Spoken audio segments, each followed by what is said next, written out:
ভাত দেবে তারপর ডাল দেবে। কত ভাত দিল, থ্যাংক ইউ। 4 টুকরো লেবু দিয়েছে। এই যে বলছে লেবু খায় না।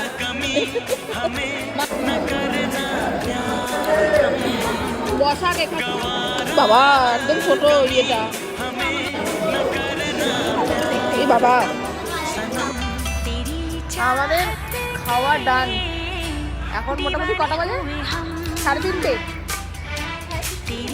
3:24। হ্যাঁ ঠিক আছে, এই টাইমে খাওয়া যায়।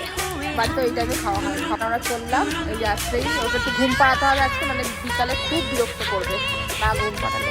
তো চলো বাড়ি যাই। আরাধ্যা হেঁটে হেঁটে যাও, টাটা।